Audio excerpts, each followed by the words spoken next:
In the year 2847, humanity had risen from the ashes of its chaotic past to claim a place among the stars.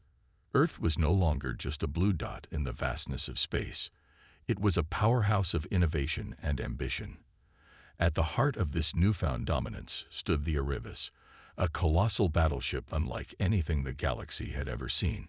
Sleek yet intimidating, it bristled with weapons capable of obliterating entire planets and house technology that allowed it to sustain itself for decades without resupply. Its crew of 500 elite soldiers, scientists, and engineers operated like clockwork under the leadership of Captain Ilara Voss, a woman whose sharp mind and unyielding determination made her both admired and feared. But today, something felt different aboard the Erebus. Tension crackled through the air as the ship's communication officer, Ensign Taryn Cole, stared at her console. A message had come through, a desperate plea from the Galactic Council, the governing body overseeing interstellar relations. The Council rarely reached out directly unless the situation was dire. And this time, it was worse than anyone could have imagined. "Captain," Taryn called out, her voice trembling slightly. "We've received an emergency transmission from the Council. They're warning us about some kind of invasion." Ilara turned away from the viewport, where she'd been gazing at the endless expanse of stars.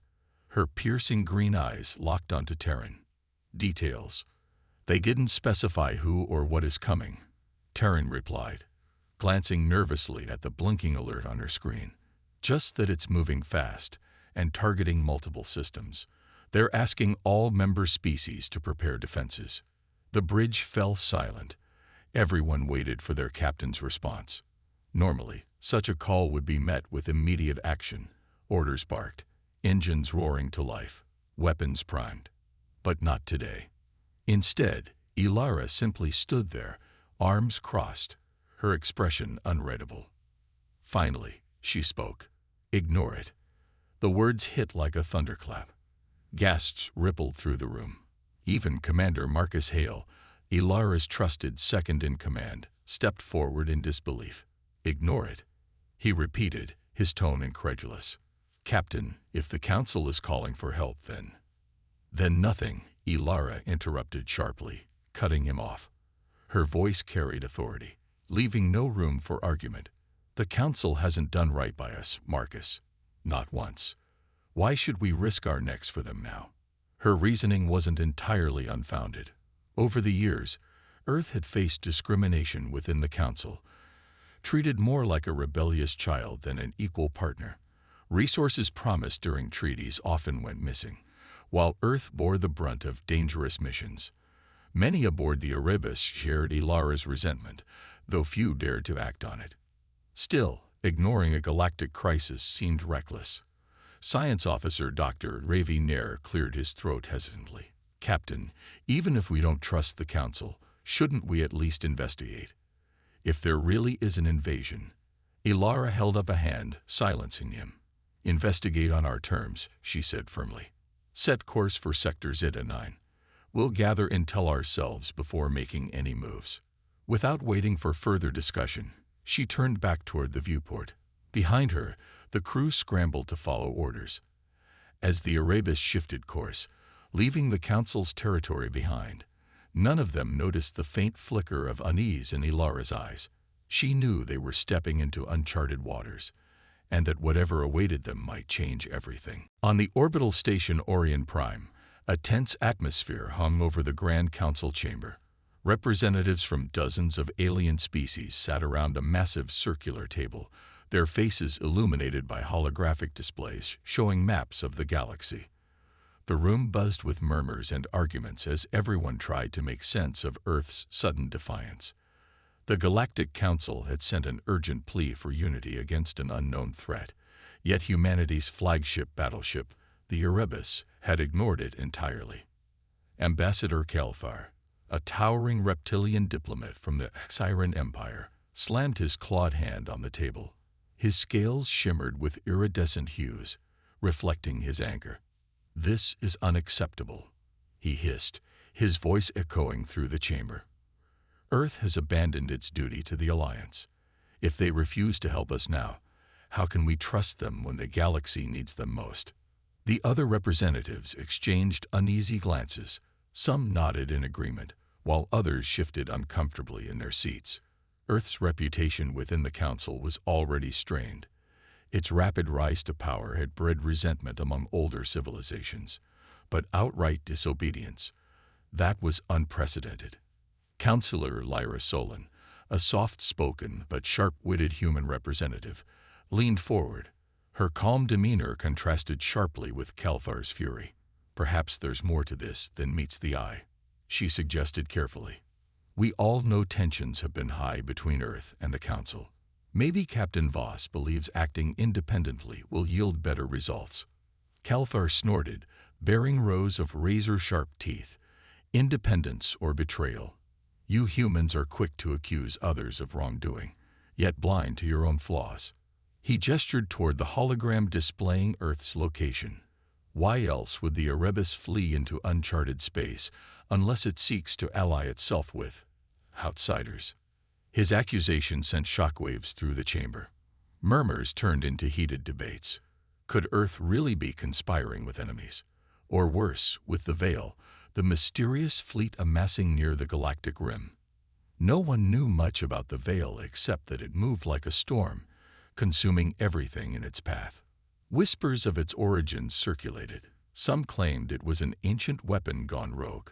Others believed it was a sentient force bent on revenge. Amidst the chaos, Ambassador Zinara, a graceful aquatic being encased in a floating water-filled pod, raised her webbed hand for silence. When the room quieted, she spoke in soothing tones. "Speculation will not solve our problems. What we need is evidence.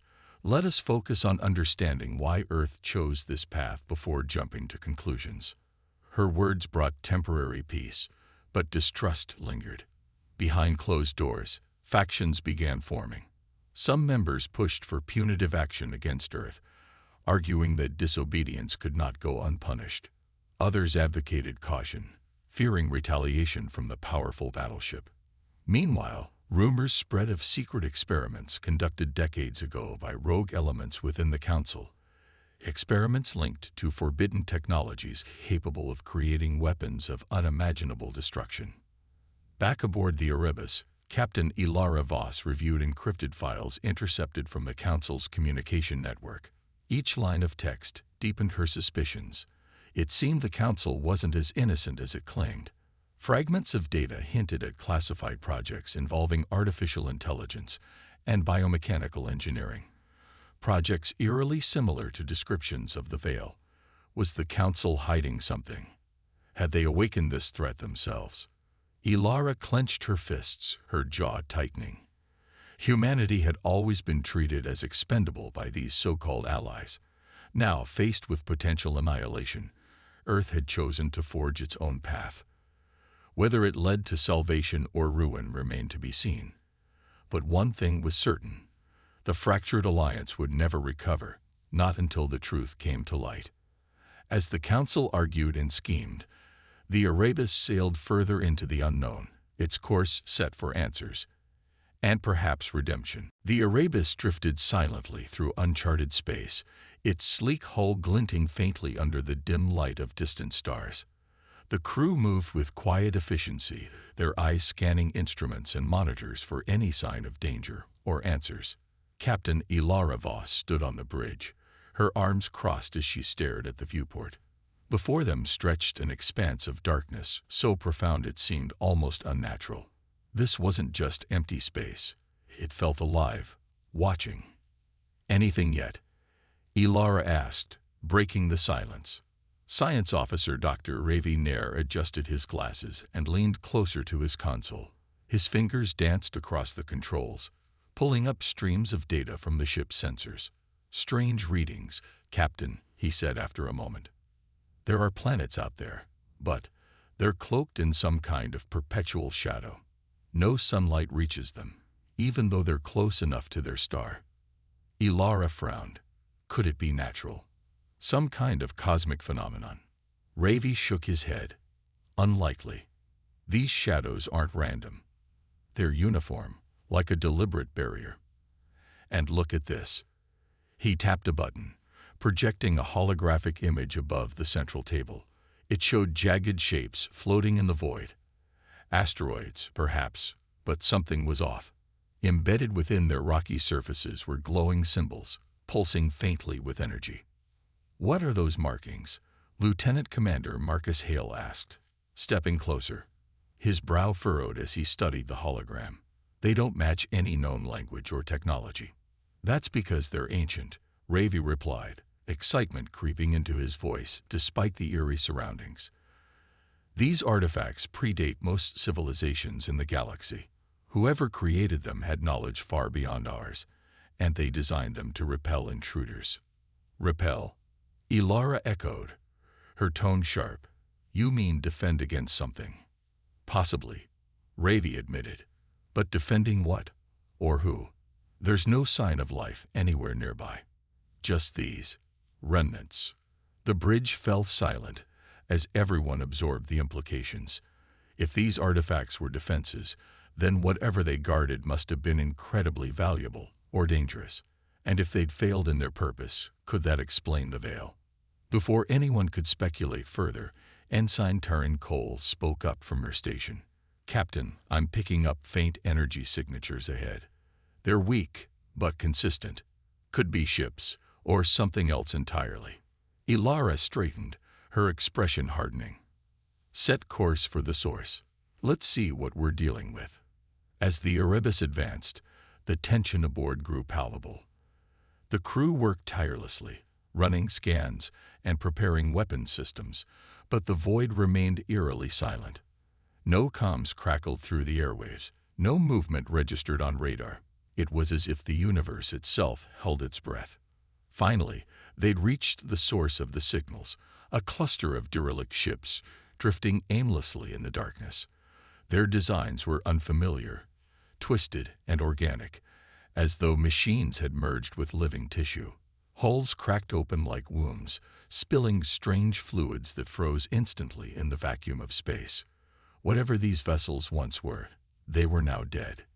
"This doesn't make sense," Marcus muttered, staring at the wreckage. "Who would build ships like this? And why abandon them here?" Ravi hesitated before answering. Maybe they weren't abandoned. Maybe they were left behind. Ilara turned to him sharply. Left behind by whom? Back on Orion Prime, the Galactic Council chamber was in disarray. The argument over Earth's defiance had escalated into accusations and counter-accusations, each species pointing fingers at the other. Ambassador Calthar paced angrily near the central table, his tail lashing behind him as he growled under his breath. Counselor Lyra Solon sat quietly, her hands clasped tightly together, while whispers spread like wildfire among the representatives. It was Ambassador Zanera who finally broke the tension. Rising gracefully from her water-filled pod, she addressed the room with a calm but firm voice. "Enough," she said, her melodic tone cutting through the chaos. "We cannot solve this crisis by blaming one another. We must uncover the truth." Her words prompted a reluctant pause. Slowly, the council turned its attention to a new piece of evidence, an intercepted transmission between two rogue factions within the council itself. The message revealed fragments of a classified project known only as Operation Abyss. Decades ago, these factions had secretly collaborated to develop advanced biomechanical technology, aiming to create the ultimate weapon, a fleet capable of wiping out entire civilizations. But something went wrong. Operation Abyss spiraled out of control, and the weapon, later dubbed the Veil, turned against its creators. Instead of obeying commands, it began consuming everything in its path, driven by an insatiable desire for vengeance. Fearing exposure, the rogue factions abandoned the project and erased all records of its existence, or so they thought. When the holographic playback ended, the chamber erupted once again. Some members demanded accountability, while others tried to distance themselves from the scandal. Calthar, however, seized the moment. "This proves my point," he roared, slamming his claws onto the table. "Earth is not innocent. Their rise to power coincides with their involvement in such experiments. They may have awakened the Veil, Lyra shot to her feet, her face flushed with anger. That's absurd. Humanity wasn't even part of the Council when Operation Abyss began. How dare you accuse us without proof? Califar sneered. Then explain why your precious Erebus fled into uncharted space instead of aiding us. Are you searching for allies? Secrets? Weapons? Before Lyra could respond, alarms blared across the station. A squadron of heavily armed ships emerged from hyperspace, targeting Orion Prime. Panic spread as the Council realized the attackers weren't the Veil. They were mercenaries hired by a shadowy faction within the Council itself. This rogue group sought to seize control of the situation by capturing or destroying the Erebus, believing its firepower could stop the Veil. On board the Erebus, Captain Ilara Voss received intel about the attack just moments before it happened. Her expression darkened as she processed the information. So much for unity, she muttered bitterly. Turning to her crew, she issued orders with precision. Activate defensive protocols. Prepare for evasive maneuvers. As the mercenaries closed in, weapons blazing, the Erebus proved why it was feared throughout the galaxy. Its shields absorbed blow after blow, while retaliatory strikes crippled enemy vessels with surgical accuracy. Despite being outnumbered, the battleship fought back fiercely, leaving the mercenaries scattered and retreating. When the skirmish ended, the bridge crew exhaled in relief, but the victory felt hollow. Marcus approached Ilara cautiously. Captain, if the Council is willing to turn on itself, what hope do we have of trusting anyone? Ilara didn't answer immediately. She stared at the viewport, watching the remnants of the mercenary fleet drift away. Finally, she spoke, her voice low but resolute. Trust isn't given, it's earned. And right now, no one deserves ours. Her words hung heavy in the air as the Erebus resumed its course, deeper into the unknown. Whatever secrets lay ahead, humanity would face them alone. The Erebus emerged from hyperspace at the edge of a vast, swirling nebula. Before them stretched an armada unlike anything humanity had ever encountered. Thousands of ships formed a perfect formation, their surfaces shimmering with an eerie blend of organic and mechanical textures. They moved in unison, as though guided by a single mind, exuding an aura of cold precision that sent shivers down the spines of even the most seasoned crew members. Captain Ilara Voss stood frozen on the bridge, her eyes locked onto the viewport. The sheer scale of the Veil was overwhelming. Each ship resembled a living organism fused with advanced technology. Biomechanical tendrils writhed across their hulls, pulsating faintly with energy. There were no visible weapons, yet the fleet radiated menace, like predators stalking prey. Scanning for vulnerabilities, Science Officer Dr. Ravi Nair announced, his fingers flying over his console. After a tense moment, he looked up, frustration etched on his face. Nothing. Their systems are completely alien to us. No weak points, no clear targets. Ilara clenched her fists but forced herself to remain calm. We're not here to fight. Not yet. Open a channel. Lieutenant Commander Marcus Hale turned sharply toward her. A channel. Captain, they could obliterate us before we even finish speaking. We don't have a choice, Ilara replied firmly. Her voice carried authority, silencing any further objections.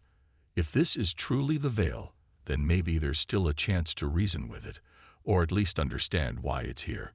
Using frequencies derived from the ancient artifacts discovered earlier, Ensign Terran Cole initiated communication. For several agonizing minutes, nothing happened.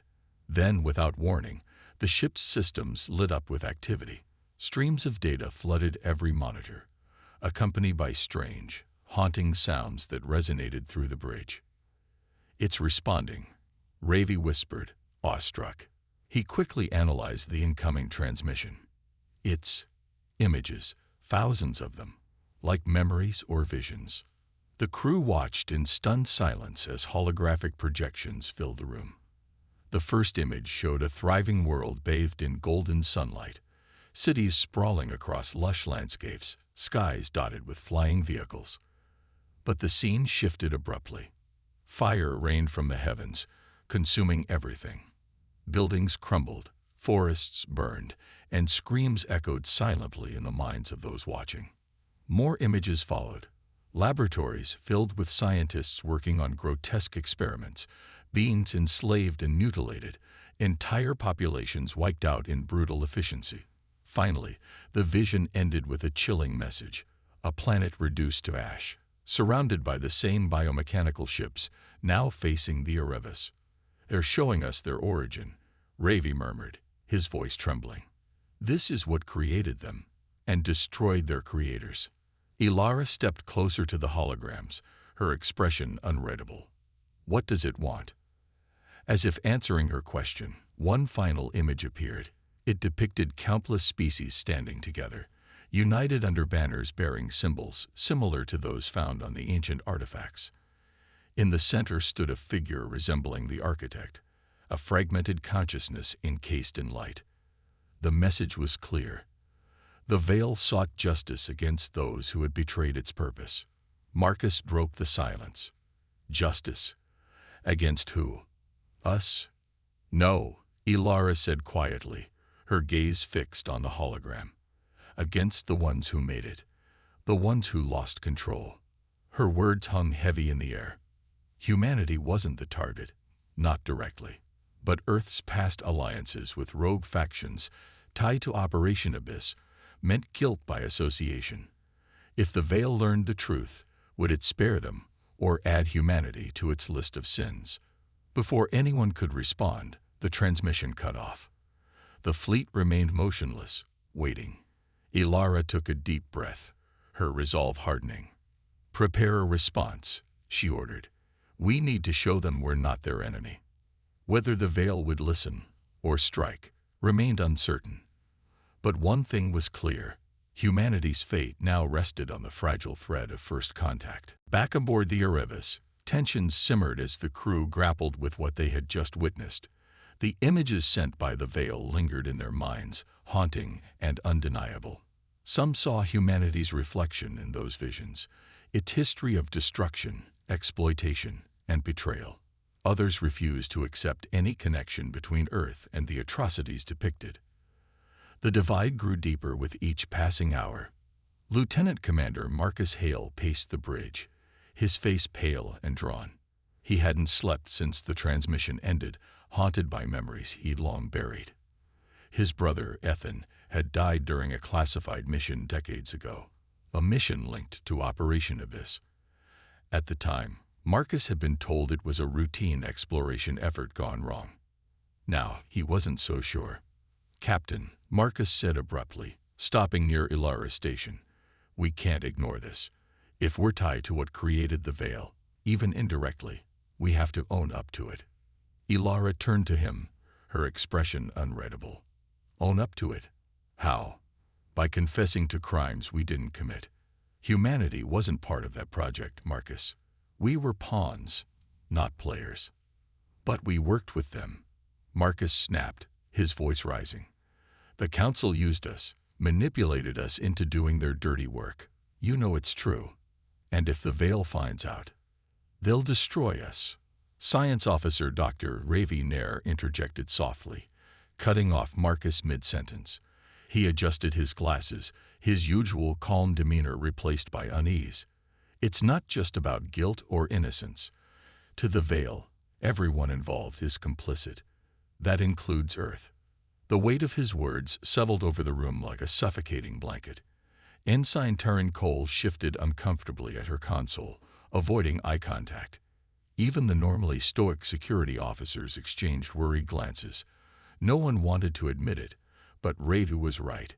Humanity's survival depended on proving its innocence or finding another way forward. Ilara leaned against the railing, her mind racing. She knew Marcus's concerns weren't unfounded. Trust within the crew was fraying, and fear was spreading faster than she could contain it. Yet she couldn't let doubt cripple them. Not now. Not when they were so close to answers.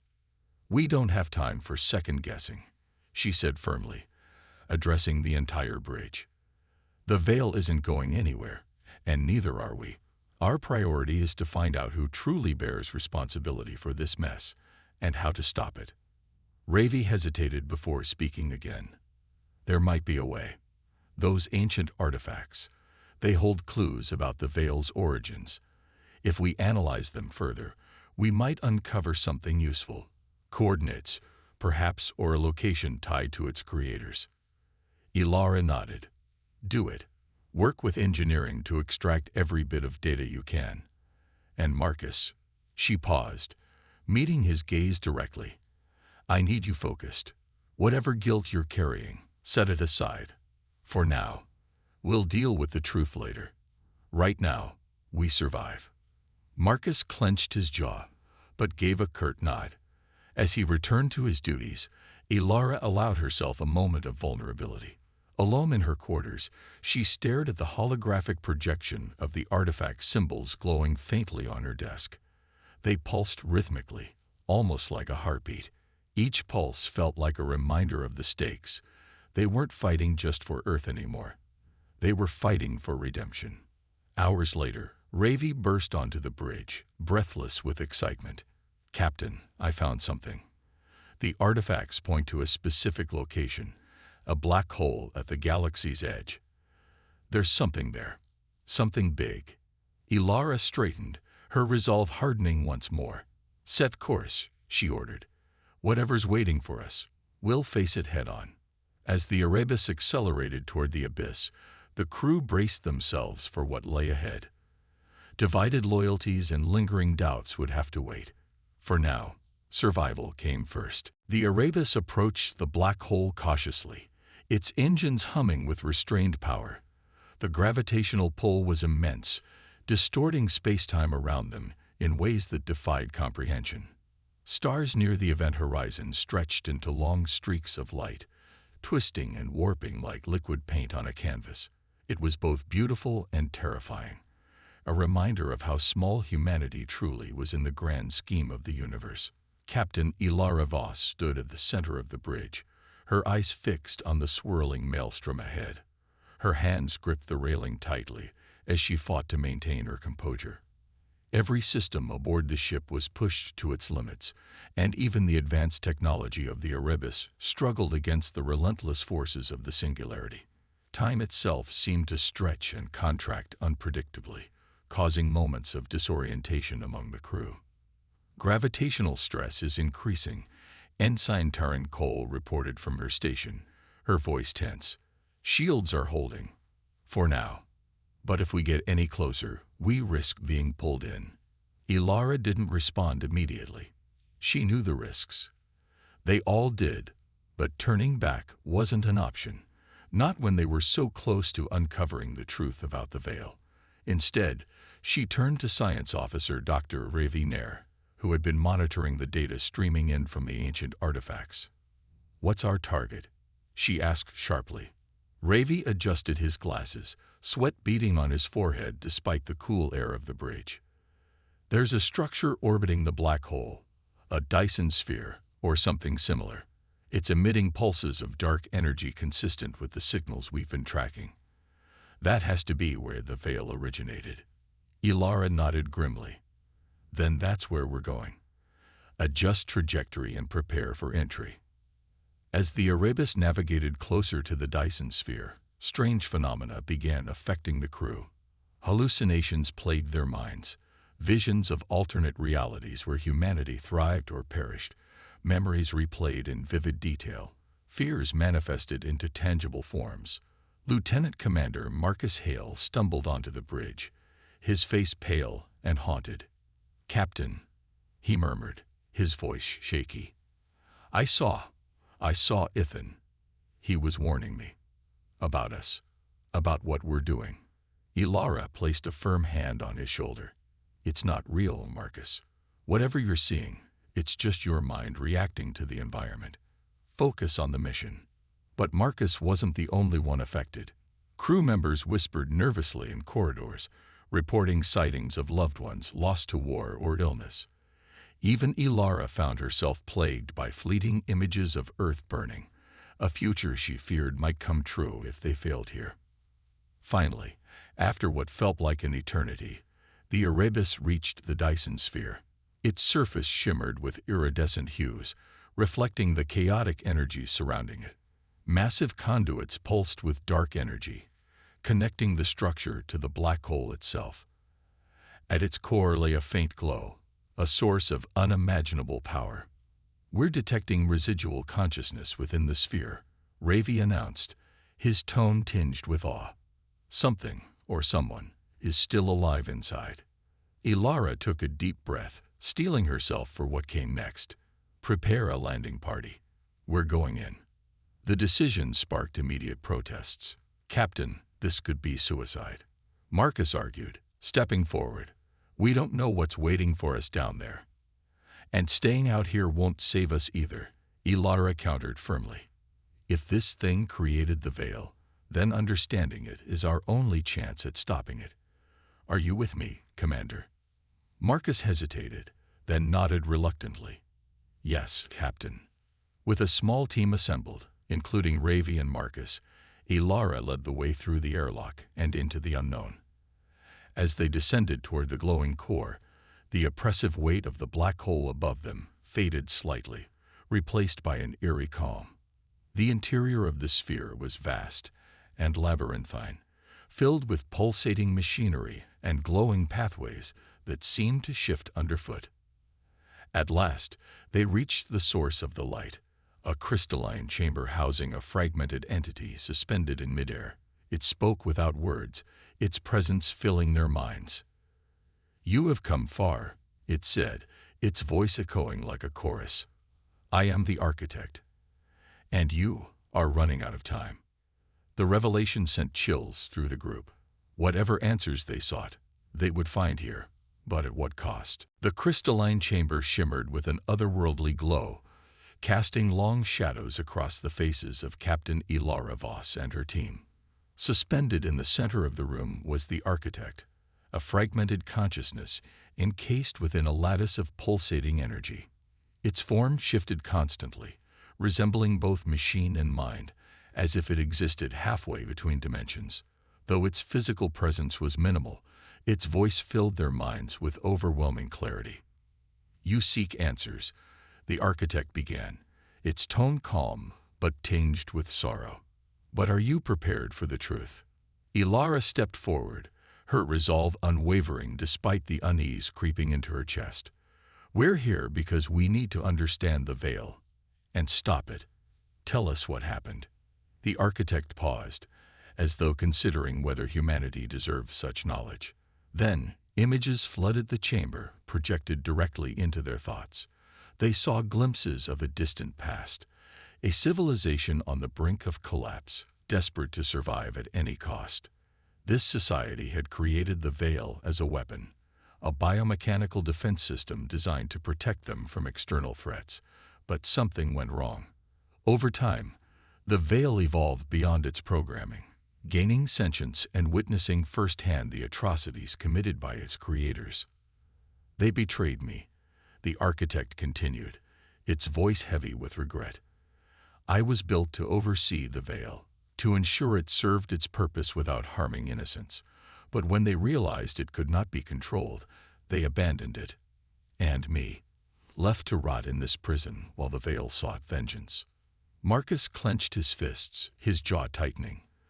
"So it's just angry, destroying everything because it feels wronged." "It is more than anger," the architect replied sharply. "It is justice.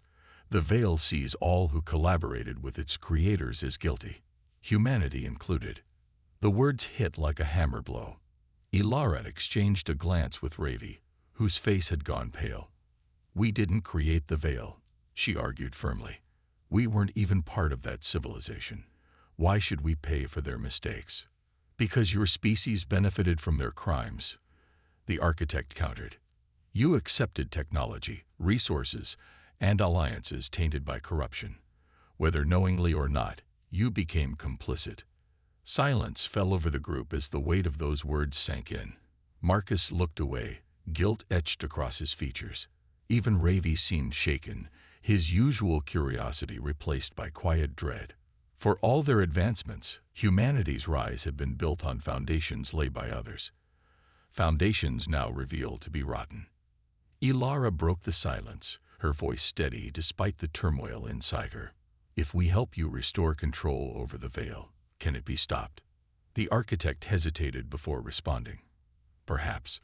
My systems are damaged, my connection to the veil severed. With sufficient power, I may be able to reboot and reprogram it. But the process carries risks. If I fail, the veil will see your actions as aggression and retaliate with greater force. And if we destroy the sphere instead? Ilara pressed. Would that end the veil? No, the architect said flatly. Destroying this structure would only free the veil completely, unleashing untold destruction upon the galaxy. Your choice is simple. Aid me, or doom yourselves. Ilara turned to her team, searching their faces for guidance. Marcus avoided her gaze, lost in thought, while Ravi nodded faintly, his expression grim. She knew there was no easy path forward, but standing idle wasn't an option either. We'll help you, she declared finally, turning back to the architect. But know this, if you betray us, humanity won't go down quietly. The architect emitted a low hum, almost like laughter. Betrayal is humanity's domain, Captain, not mine. Proceed then. Use the quantum core of your ship to channel energy into my systems. But act quickly. Time is running out. As they prepared to leave the chamber, Ilara couldn't shake the feeling that they were walking straight into a trap. Yet, deep down, she also knew one thing for certain. Whatever happened next, Earth's fate rested squarely on her shoulders. Back aboard the Erebus, Captain Ilara Voss gathered her senior officers in the war room. The weight of their decision hung heavily over them all, pressing down like the gravity of the black hole outside. Restoring the architect meant risking exposure of humanity's complicity in past crimes, a truth that could shatter Earth's fragile standing among the stars. But destroying the Dyson sphere would unleash the veil fully, condemning countless innocent lives to annihilation. We don't have much time, Ilara began, her voice steady despite the storm brewing within her. The architect needs power from the quantum core to reboot its systems. Once we start, there's no turning back. Lieutenant Commander Marcus Hale leaned forward, his face etched with conflict. Captain, are we sure about this? What if the architect is lying? What if restoring it makes things worse? Science Officer Dr. Ravi Nair adjusted his glasses, his tone measured but urgent. We've analyzed everything it told us. Its logic checks out. If we do nothing, or destroy the sphere, the veil will continue its rampage unchecked. This might be our only chance to stop it. But at what cost? Marcus shot back, slamming his fist on the table. Even if we succeed, how many people back home will suffer when the galaxy learns what we've done? How many will die because of choices made before any of us were born? Ilara locked eyes with him, her expression unyielding. I won't let guilt paralyze us, Marcus. Humanity has always survived by making hard choices. This is no different. We fix this mess, not for glory, not for redemption, but because it's the right thing to do. Her words silenced the room. Slowly, Marcus nodded, though his hands remained clenched into fists. Ensign Taran Cole spoke up hesitantly from the corner. What happens to us if something goes wrong? Ilara turned to her, offering a small, reassuring smile. Then we go down fighting.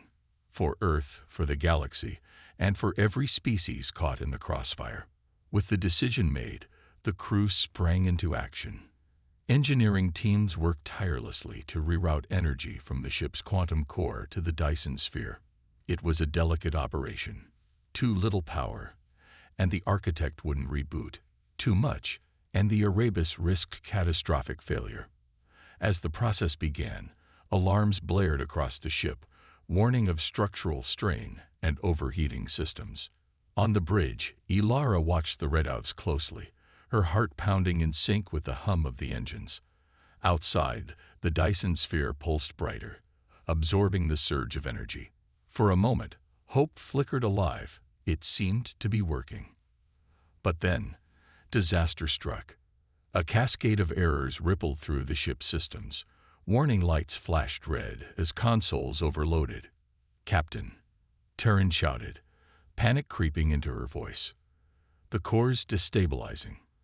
If we don't shut it down now, the entire ship will implode." Ilara hesitated, torn between saving her crew and completing the mission. Before she could decide, Marcus stepped forward. "I'll stay behind," he said firmly, meeting her gaze without flinching. "I'll manually override the core while you finish the transfer. There's no other way." "No," Ilara snapped, stepping toward him. "I won't sacrifice you for this." "You're not sacrificing me," Marcus replied, his voice softening. "You're giving me a chance to make things right. For Ethan, for everyone who suffered because of what we didn't know. Let me do this, Captain." Tears welled in Ilara's eyes, but she nodded reluctantly. "Thank you, Marcus." As Marcus ran toward the engineering bay, the rest of the crew held their breath. Moments later, the quantum core stabilized just long enough for the final burst of energy to reach the architect. The Dyson sphere erupted in a blinding flash of light, and the ship rocked violently as the gravitational forces destabilized. When the chaos subsided, silence fell over the Erebus. On the bridge, Ilara stared at the empty chair where Marcus had once sat. The architect's voice echoed faintly in her mind. "It is done." Weeks passed before news of the Veil's disappearance reached the Galactic Council. At first, skepticism reigned. How could such a devastating force simply vanish? But as reports poured in from across the galaxy, confirming that the biomechanical armada had ceased its rampage, disbelief turned to cautious optimism. Humanity's role in the crisis remained shrouded in mystery, though whispers spread of the Erebus' daring mission near the black hole. On board the battered battleship, Captain Ilara Voss stood alone on the observation deck, staring out at the endless expanse of stars. The scars of their journey were etched not only into the hull of the ship, but also into the hearts of its crew. Marcus Hale's sacrifice weighed heavily on everyone. His absence felt like a void no amount of time could fill. Yet there was a quiet pride too, a sense that they had done something extraordinary, even if the galaxy might never fully understand it. The Council convened once again on Orion Prime, this time with mixed emotions. Ambassador Calthar paced angrily, demanding answers about Earth's actions, while others whispered among themselves, speculating about humanity's involvement in stopping the Veil. Councillor Lyra Solon addressed the chamber, her voice steady and measured. "Earth acted independently because trust between us has eroded. But let us not forget, they saved the galaxy when no one else could." Her words sparked heated debate, but beneath the arguments lay an unspoken truth. Humanity's defiance had forced the Council to confront its own failures. Rogue factions tied to Operation Abyss faced scrutiny, and calls for transparency echoed through the chamber. For the first time in decades, the fractured alliance began taking tentative steps toward healing. Back on Earth, celebrations erupted as word of the Veil's defeat spread. Parades filled city streets, and media outlets hailed the crew of the Erebus as heroes. But Ilara refused to bask in the glory. In private meetings with Earth's leaders, she revealed fragments of what they'd uncovered: the sins of the past, the complicity of allies, and the sacrifices made to secure the future. It wasn't redemption, it was accountability. And while some feared the fallout, Ilara believed honesty was the first step toward earning genuine trust. As the Erebus drifted silently through space, en route to Earth, the crew grappled with their own emotions. Dr. Ravi Nair spent hours poring over data collected during the mission, searching for answers to questions he couldn't yet articulate. Ensign Taryn Cole found solace in small acts of kindness, helping her fellow crewmates process their grief. Even Ilara allowed herself moments of vulnerability, remembering Marcus's final words and vowing to honor his memory. One night, as the ship entered Earth's orbit, a faint signal flickered across the comm system. It was garbled and fragmented, almost like static, but buried within it was a single phrase repeated endlessly: "Justice, justice." Ilara listened intently, her brow furrowing. Was it the architect, reaching out one last time? or something else entirely. She didn't know. And perhaps she never would. What mattered was that humanity had survived another trial, emerging stronger despite the cost. As the Erebus descended toward Earth, its engines humming softly, Ilara gazed at the blue-green planet below. The road ahead wouldn't be easy. Rebuilding trust with the Council, addressing lingering guilt, and preparing for whatever challenges lay beyond. It was daunting, but not impossible. Humanity had always thrived in the face of adversity. For now, though, the galaxy breathed a collective sigh of relief. The veil was gone, and peace, fragile as it was, had been restored. Yet, as the faint signal faded into silence, Ilara couldn't shake the feeling that some mysteries were never truly solved. Somewhere out there, amidst the infinite stars, echoes of the past lingered, waiting to be heard again.